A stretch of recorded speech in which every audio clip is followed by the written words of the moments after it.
한국서는 젊은 남자들은 대부분 군대를 가는데요.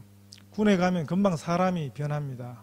얼마 되지 않아서 행동도 변하고 심지어는 말투까지 군인 말투로 바뀝니다. 처음 가서는 경상도 사람은 경상도 말을 하고요. 전라도 사람은 전라도 말을 합니다. 또 부모님들이 이북분이라서 그 이북 부모님들 밑에 자란 친구들은 군대 처음 오면 이북말을 막 씁니다. 근데 잠시뿐이에요. 하루 이틀 조 터지고 기합 받다 보면 군인말을 배웁니다.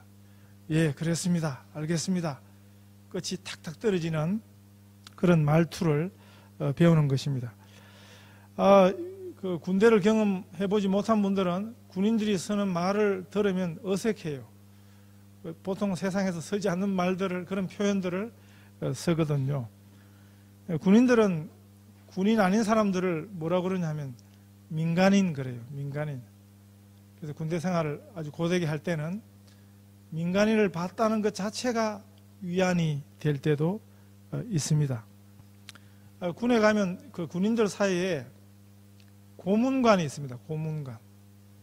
이 고문관이 뭔지 모르는 사람은 굉장히 높은 사람인가 보다 이렇게 생각하는데, 군인들 쓰는 말에서 고문관이라는 것은 그 부대에서 제일 문제 군인, 군대에도 가면 왕따가 있는데요. 그 왕따 당하는 군인이 그 고문관입니다. 제가 경험한 바로는 제가 고문관이었다는 소리는 아니고요. 고문관은 있지 않습니까? 부대마다. 근데 그 고문관을 볼 때 뭐 조금 군대 생활에 뒤떨어지는 것입니다. 네? 우리가 자라는 아이들 가운데도 빨리 크고 적게 크고 발육의 차이가 있는 것처럼 그 군대에 익숙해가는 정도가 좀 뒤떨어지는 것이지 그렇게 문제가 아닌데 그걸 그냥 큰 문제로 확대해서 고문관이라 이름을 부르고 그리고 또 왕따를 시키고 괴롭히고 그리고는 또 그걸 또 굉장히 또 즐거워해요. 이런 현상이 어디든지 있는 것 같습니다. 어떤 세상이든지 사회이든지 특정 사람들을 소외를 시켜요. 구분을 시켜요. 왕따를 시켜요. 그리고는 그걸 뒤에서 좋아하는 것입니다. 나라마다 문화권마다 있습니다. 그 일본서는 옛날부터 이지메라는 게 있었잖아요. 그게 이지메가 무슨 아주 수준 낮은 그런 집단에서만 하는 게 아니고 뭐 아주 좋은 직장 가운데서도 대학에서도 대학 교수들 가운데서도 정치인들 가운데서도 그 이지메가 있다. 서구 사회는 인종을 가지고 차별하죠. 네. 시드니야 뭐 워낙 멀티컬처럴이지만 그 제 친구 목사가 멜번 갔는데 아이들 학교를 보내니까 그 전교생 중에 까만 머리는 자기 애들밖에 없다고 그런 거죠. 그러니까 그냥 머리가 감다는 것 때문에 그냥 아이들한테 왕따를 당하고 놀림을 받고 처음에 상당히 어려움이 많았습니다. 그 여러 가지 조금 다르다는 이유로 이 문명 사회에 여전히 공격받는 이런 왕따 현상이 있습니다. 그 나라들 가운데도 왕따 당하는 나라가 있습니다. 북한이 대표적인 나라인데 뭐 지네들이 잘못해서 그렇습니다만은 국제 사회에서 왕따 당하기도 하고요. 유치원에도 왕따 현상이 있다는 거 놀랄 일이 아닙니다. 대학 교수 사회에도 왕따가 있고 더 심각한 것은 교회도 다르지 않다는 것입니다. 제가 시드니 오기 전에 한국서 섬겼던 교회에서는 주일 학교에 왕따 현상이 있어가지고 그게 아주 심각했어요. 그래서 교육자 회의 때마다 그 주일학교 담당 목사님이 교육자가 이 아이들 가운데 이 왕따 현상이 있는데 이걸 어떻게 하면 좋겠냐고 그렇게 내어놓고 고민하고 함께 기도했던 적이 있습니다.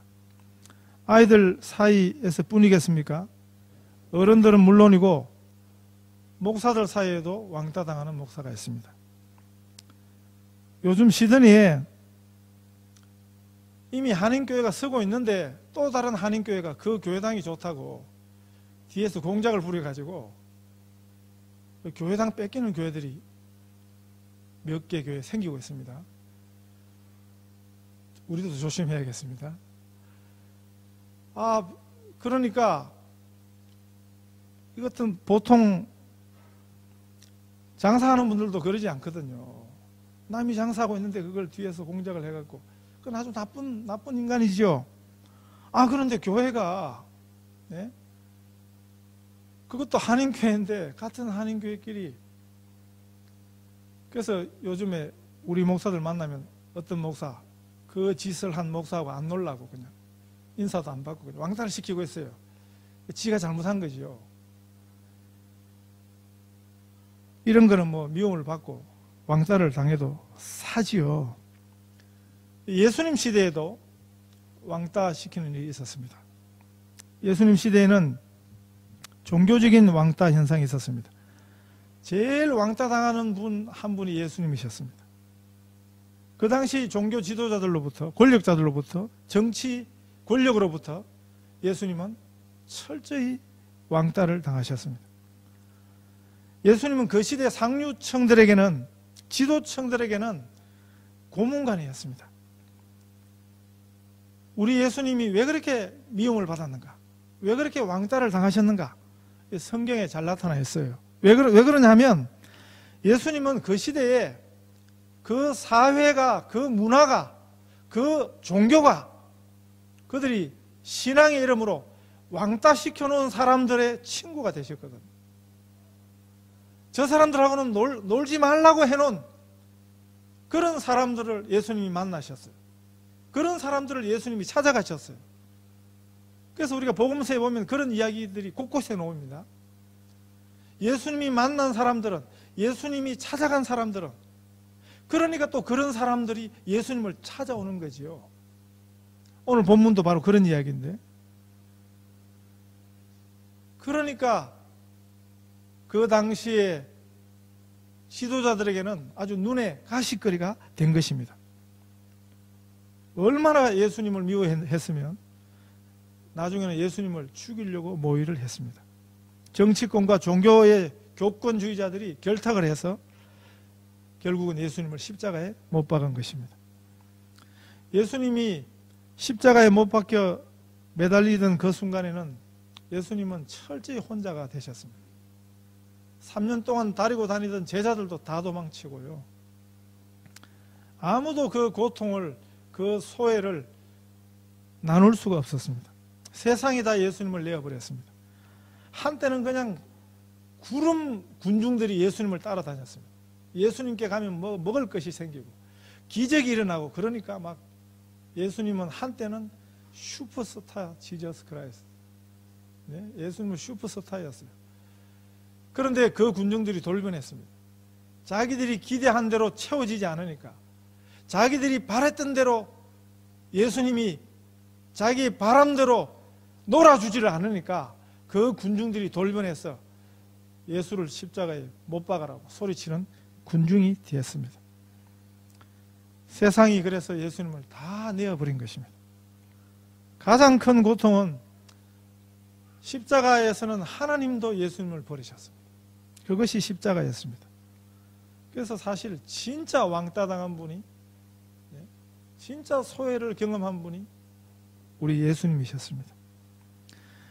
오늘도 내어버림을 받는 사람들이 얼마나 많습니까? 이전보다는 뭐 더 잘 살게 됐지요. 그런데 잘 사는 나라일수록 교묘한 왕따가 있습니다. 잘 사는 나라에 사는 사람일수록 그 소외감이 더 높다는 보고가 나와 있습니다. 그냥 소외가 아니에요. 그냥 왕따가 아니에요. 약에 취하거나 술에 취하지 아니하면 감당할 수 없는 그런 깊은 소외가 오늘 현대를 사는 현대인들의 삶 속에 있습니다. 이 외로움, 소외는 죽음의 정상입니다. 군중 속의 외로움이라는 말이 있습니다. 사람들 가운데 있어도, 심지어는 가족들 가운데 있어도, 친구들 가운데 있어도 그 안에 근본적인 외로움이 있습니다.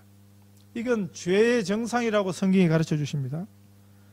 인간이 하나님으로부터 떨어져 나왔을 때 하나님하고만 관계가 단절된 게 아니에요. 사람과 사람 사이에 단절을 가져왔습니다. 사실 교회 공동체만큼은 이런 정상을 가져서는 안 되는데 교회도 다르지 않습니다.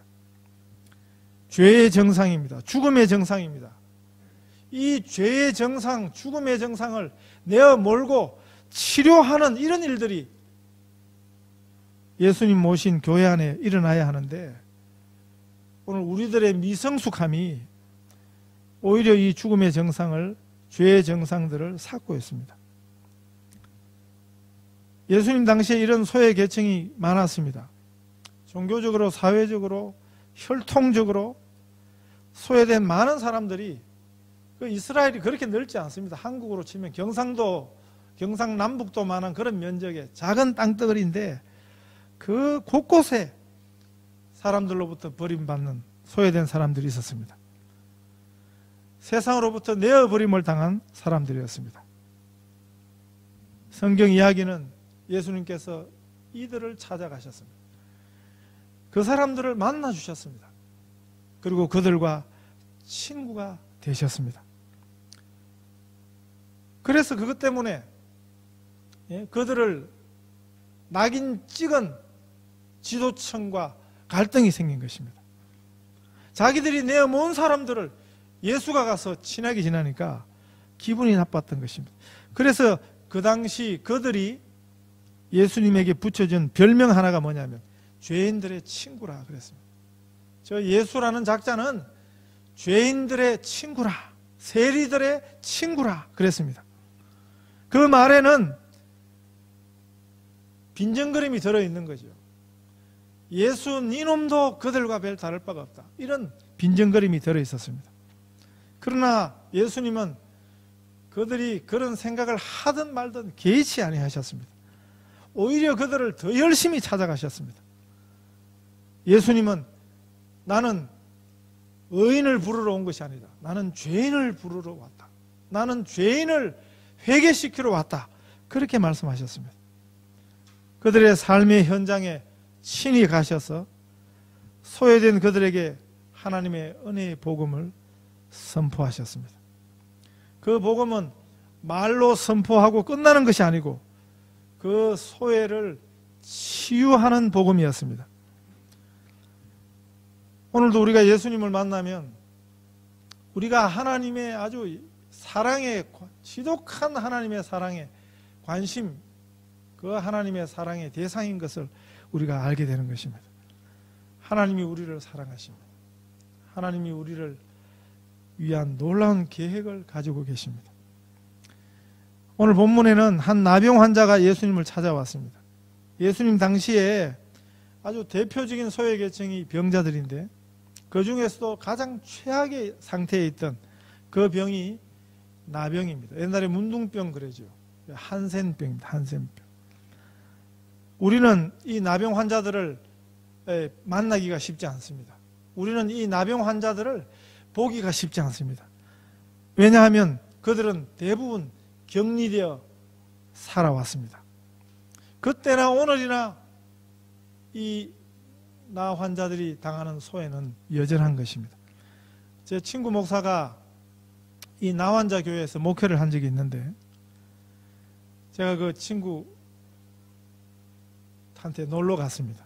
차도 놀러 오라 그래가지고 놀러 가보니까 놀러 갈 때가 아니더라고요. 그런데 그 나 환자 목회를 하는 그런 애환을 들려주었습니다. 직접 제가 그 어떤 그 장로님 집에 초대도 받고 가서 식사도 하고 왔는데 그 미리 제 친구가 저한테 교육을 시켰습니다. 그 집에 가면 나 환자 성도들이 제일 좋아하는 것은 사실은 그들을 만져주는 것이랍니다. 함께 식사하고 함께 대화해 주는 것을 제일 좋아한대요. 그런데 왔다가 초대를 받고 가면 최대한 빨리 가려고 그냥 표정과 이런 행동에서 그게 나타나면 그분들이 또 뭐 그렇게 서운해 하신다는 거예요. 그래서 저보고 주의를 하라고, 그분들을 만지는 것은 안 해도 그래도 진중히 참고 자기가 신호 줄 때까지 가자 하는 눈치를 하지 말라고 그렇게 이야기를 했습니다. 물론 외지인들이 가면 그분들이 먼저 피하지요. 그러나 그들의 내면은 그렇지 않다는 것입니다. 네? 늘 만나던 분들하고 늘 그 마을의 안에서 그냥 있다 보니까 외지인들이 오면 같이 대화하고 싶고 그러고 싶다는 거죠. 이분들이 손님을 대접할 때 주로 내어놓는 것이 삶은 계란입니다. 계란은 껍질을 까서 먹는 것이기 때문에 아무런 위생상 문제가 없습니다. 그런데도 그 계란을 그 자리에서 까서 먹는 사람들이 잘 없다는 것입니다. 저는 그 소리를 듣고 가서 한 5개를 까먹은 것 같아요. 제 신학교 동기 목사님 중에 대학 경영학과 출신인데 군대 갔다 와서 시력을 잃은 분이 있습니다. 중도 실명을 했죠. 은행에 근무하시다가 갑자기 눈이 나빠졌는데 완전 실명이 됐습니다. 그래서 그분이 이제 깊은 실망 가운데, 절망 가운데 예수님 만나고 예수 믿고 그리고 이제 은혜를 받아서 신학교에 오셨어요. 저희들하고 같이 공부를 했는데 그분이 이런 말을 해주셨습니다. 한국서 제일 문제 하나가 장애가 발생하면 빨리 재활 훈련을 하도록 해서 그 장애를 극복할 수 있도록 그걸 도와줘야 되는데 문화적으로 그러지 않는다는 것입니다. 우선 그 장애를 숨기기에 급급해야 한다는 것입니다. 은폐하고 또 사람들로부터 격리하는 것입니다. 그래서 육체적인 장애 그것도 어려운데 그러다 보니까 정신적인 심리적인 그런 장애를 가중시키는 그게 한국에서 장애자로 사는 제일 큰 어려움이라 그런 이야기를 했습니다. 제가 처음 영국 가서 길거리 다니면서 놀란 것이 장애인들을 너무 쉽게 만났습니다. 그것도 중증 장애인들이. 그래서 처음에 저는 이렇게 생각했습니다. 한국보다 영국이 훨씬 장애인들이 많구나. 그런데 사실은 그게 아닙니다. 한국은 그런 장애인들은 감추는 거죠. 아예 밖에 내보내지 않는 거죠. 어디에 그냥 그 사람들만 있는데 그냥 가둬 놓는 거죠. 그러니까 마치 한국에는 장애인들이 숫자가 많지 않는 것처럼, 그러나 실제 통계를 내면 영국보다 한국이 훨씬 장애인들이 많습니다. 영국은 문화적으로 아예 그냥 정상인들 틈 속에서 살도록 그냥, 네? 그리고 정상인들도 자주 장애인들을 만나니까, 네? 그런 의미에서 그런 문화적인 차이가 있는 것입니다. 그 문제를 감추지 않고 오픈하는 것입니다. 아예 처음부터 정상인들과 어울려 사는 훈련을 시키는 것입니다. 예수님 당시의 사람들도 문제가 있는 사람들을 소외시켰습니다. 내면적으로, 심정적으로, 사회적으로 그들을 격리시켰습니다. 그러나 우리 예수님은 그들에게 가셨습니다. 찾아가셨습니다. 예수님이 찾으시니까, 예수님이 적극적으로 그들을 찾아주시니까 나중에는 그분들도 예수님 앞에 용기를 내어서 나아올 수 있게 된 것입니다. 복음서를 한번 유심히 잘 읽어보십시오. 그런 이야기들이 참 많습니다. 그 당시에 나 환자가 예수님께 나아오는 것에는 굉장한 장벽이 있었습니다. 나 환자는 사람들 사이에 지나다닐 때는 반드시 자신이 나 환자임을 알려야 했습니다. 부정하다 소리를 크게 지르면서 사람들 있는 곳에 지날 수가 있었어요. 그래야 사람들이 이걸 피하거든요.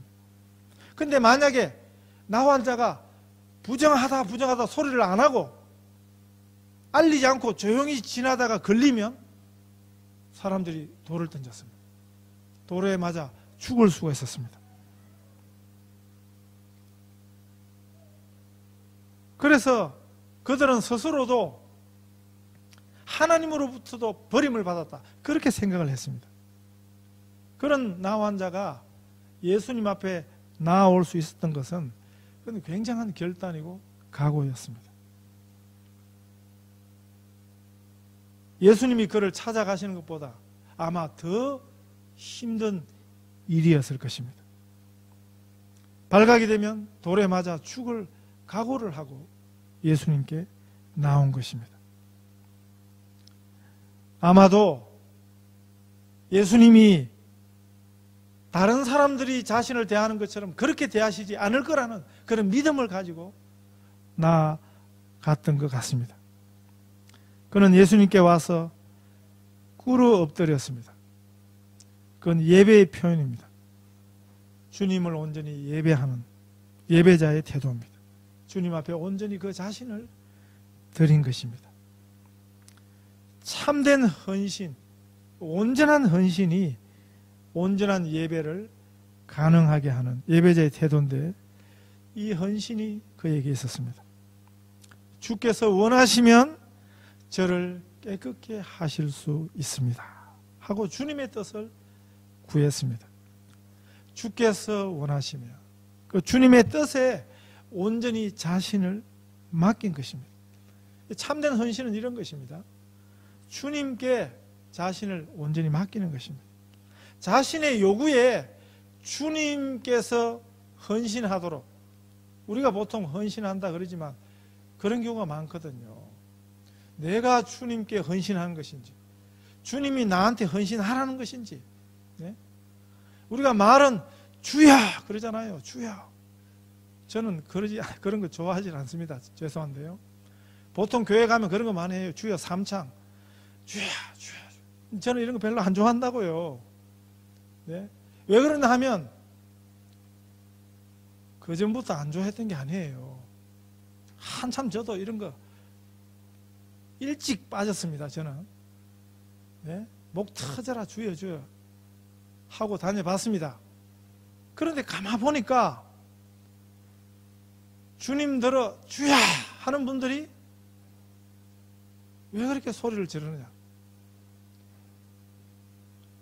주님이 주님이십니다 그런 의미가 아니고, 주여라고 소리를 크게 지르는 사람일수록 말은 주야 그러지만 실제로는 내가 이렇게 소리를 지르니까, 내가 이렇게 간절하니까 내 뜻을 따라주세요, 이런 의미로 지금 주여 주여 그러더라고요. 그거 다 하지 말라 소리가 아니에요. 하시고 싶으면 하세요. 그러나 그런 의미로 하면 안 된다는 거예요. 주여, 주라는 말이 뭡니까? 주님. 주님이 주님이십니다. 하나님이 내 주인이십니다. 예수님이 내 주인이십니다. 주님 원대로 하소서, 이렇게 돼야 되는 거예요. 근데 우리 말은 주야 그걸로 삼창해요. 그런데 의미는 다른 의미로 하고 있지 않냐는 거예요. 그 전에 다른 교회 나가시는 분이 전화로 신앙 상담을 요청해 왔습니다. 대화를 해보니까 그분이 정상이 아니셨어요. 대화를 통해서 그걸 느껴져요. 왜? 본인도 아는 거죠. 그래서 얼마나 답답하셨으면, 네? 자기 교회 목사한테 말도 못하고 남의 교회 목사한테 전화로 상담을 요청하셨겠습니까? 제가 그분 신앙생활을 점검을 해보니까 이분이 매일 아침 30분 이상 성경을 묵상하는 분이에요.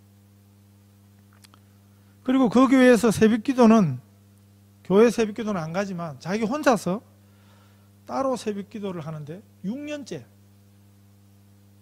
동안 매일 성경을 30분 이상 묵상하고 새벽 기도회를 또 6년 동안 해오는 분이셨어요. 이제 해보셔서 아시겠지만 이 성경 말씀을 이 매일 묵상하는 것이 이게 얼마나 어려운 일인지 몰라요. 우리는 그냥 일주일에 한 번 하는 것도 어려워가지고 그런데. 네? 그 매일 성경 묵상을 6년 동안 하면 절대 문제가 생길 수 없어요. 네? 뭔가 잘못된 거죠. 6년 동안 매일 새벽 기도를 하고 매일 성경을 묵상하고, 여러분 일주일만 딱 해보십시오. 변화가 생깁니다. 네? 절대 이런 문제가 생길 수가 없어요. 그래서 이상해서 제가, 아니 성경 묵상을 어떻게 하시는데요?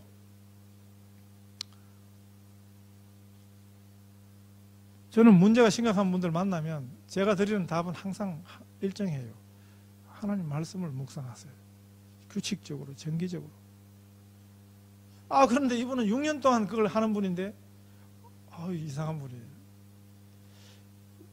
어떻게 성경을 묵상하십니까?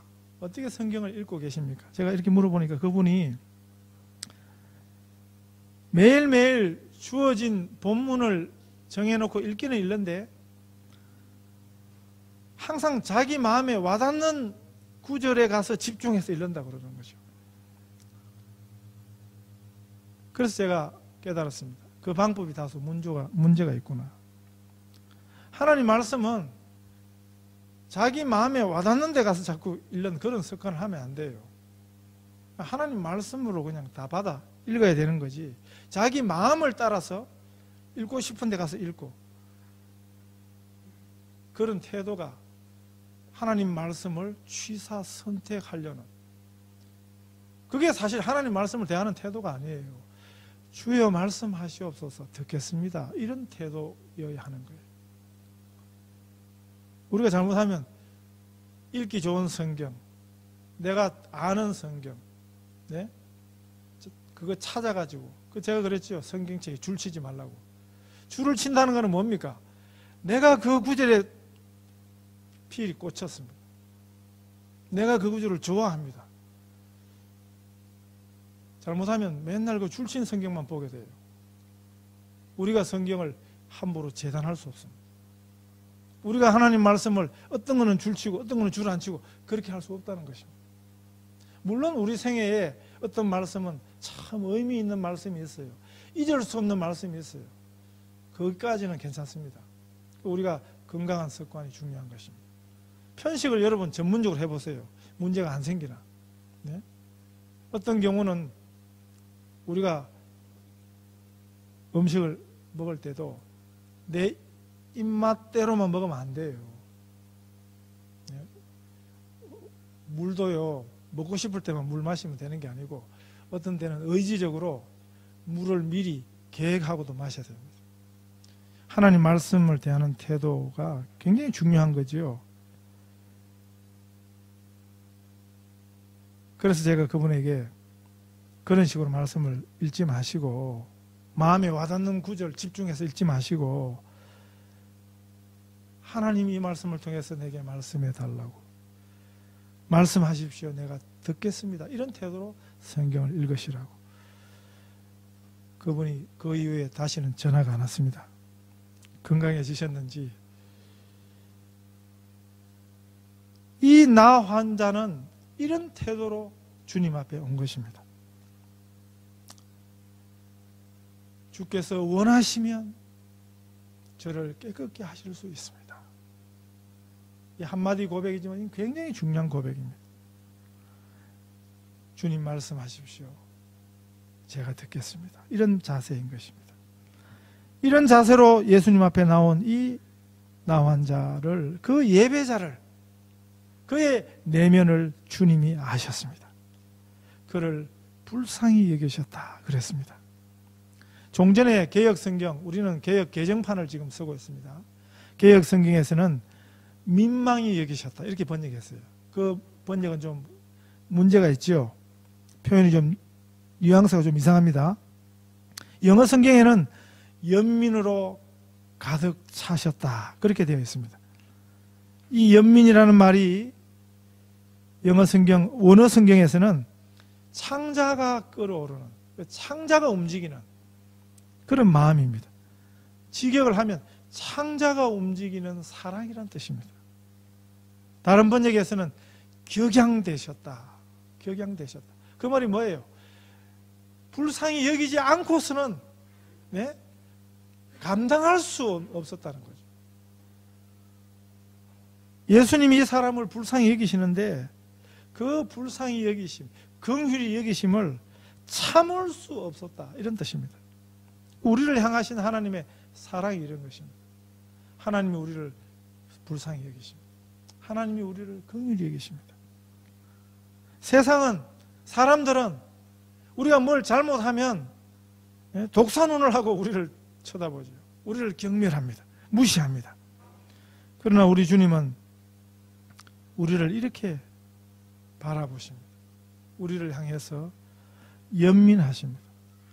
그리고는 예수님이 손을 내밀어 그의 몸에, 환부에 손을 대셨습니다.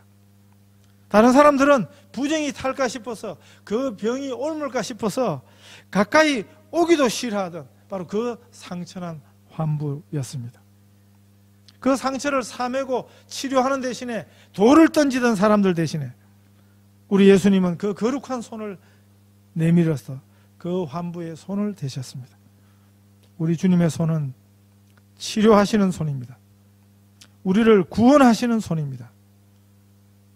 주께서 만져주시기를 바랍니다. 육체의 질병, 그 상처에도, 또 그 내면의 상처에도 우리 주의 거룩한 손, 긍휼히 여기시는 그 손으로 만져주시기를 바랍니다. 그에게 손을 대시며 말씀하셨습니다. 내가 원하노니. 이 나병 환자가 주님이 원하시면 저를 깨끗게 하실 수 있나이다 그랬잖아요.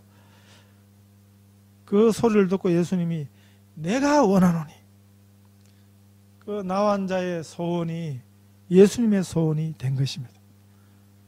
그 나환자가 간절히 바랬던 그 바람과 기대가 예수님의 바람이 된 것입니다. 우리가 아무리 바란다고 되는 게 아니에요. 우리가 아무리 소원한다고 되는 게 아니에요. 그랬으면 뭐 남북 통일 벌써 다 됐게요. 예수님이 원하셔야 돼요. 하나님이 원하셔야 되는 것입니다. 예수님이 깨끗함을 받으라고 말씀하실 때 곧 나병이 그 사람에게서 떠나고 깨끗하여졌습니다. 말씀으로 천지를 창조하시던 창조주 하나님의 권능이 그 불쌍한 나병 환자에게 나타난 것입니다. 우리가 오늘도 고백했습니다. 전능하사 천지를 만드신 하나님 아버지를 내가 믿습니다. 우리가 믿는 하나님이 어떤 분인지를 우리가 잘 알아야겠습니다. 창조주 하나님, 창조하고 끝내신 게 아니에요. 그 창조하신 세계를 다스리시는 분입니다. 오늘도 우리 안에 하나님 다스리시는 이 하나님 나라의 능력이 실제합니다. 이 능력을 우리가 누리는 공동체가 되도록, 교회가 되도록 기도하십시다. 우리가 하나님의 능력을 사모하십시다. 살아계신 창조주 하나님의 새롭게 하심, 치유하심이 현존하는 그런 공동체가 되도록 우리의 기도를 모으십시다. 우리의 예배가 이 살아계신 하나님이 임재하시는, 이 임재하심을 누리는 예배가 되어야겠습니다. 하나님 말씀은 살아있습니다. 역사하는 말씀입니다. 예수님의 말씀은 능력이십니다. 우리를 향해 참을 수 없어 하시는 긍휼로 불쌍히 여기시는 우리 예수님께서 이 시간 우리 모든 성도들을 만져주시기를 축복합니다.